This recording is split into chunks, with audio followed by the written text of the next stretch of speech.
toazato ny andro androany fatsiarovana mamy niseho teto an-tany tany an-tsano nanomboka re ny tantara aokisika mba eno sy anaraka tsara misy anjely ny hira ny redona hoe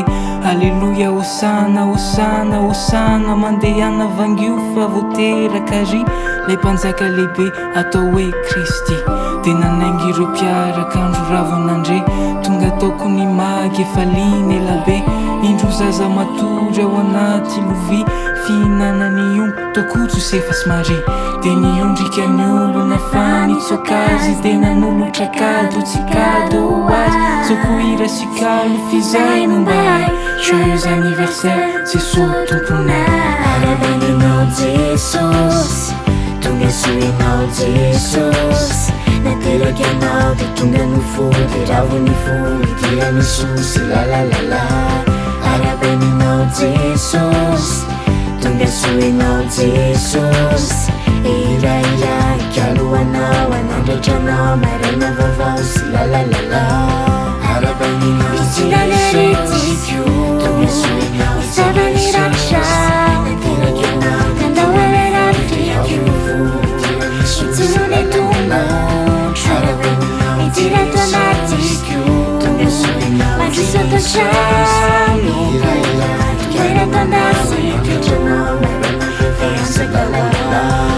andro iray toazato ny andro androany fatsiarovana mamy niseho teto an-tany tany an-tsano nanomboka re ny tantara aokisika mba eno sy anaraka tsara misy anjely ny hira ny redona hoe aleloia hosana hosana hosana mandehana vangio fa voateraka ry lay mpanjaka lehibe atao hoe Kristy de nanaingy ireo mpiaraka andro ravonandre tonga taoko ny magy efa liny elabe indro zaza matory ao anaty lovia fihinanany omby takotso sefa sy mare de niondrika ny olo nafany tsokazy de nanolotrakado tsikado azy sakohira sikalo fizay nombay joyeux anniversaire Jesosy tomponay arabaninao Jesosy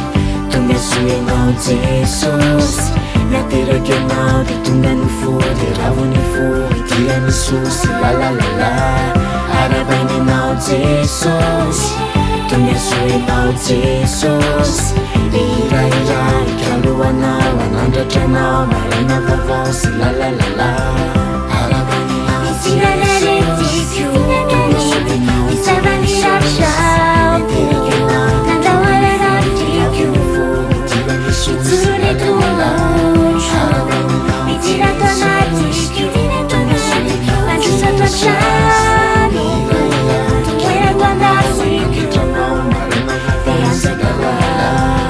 arabaninao Jesosy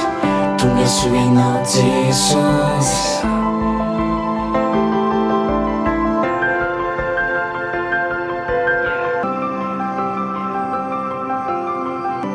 Happy birthday, Jesus.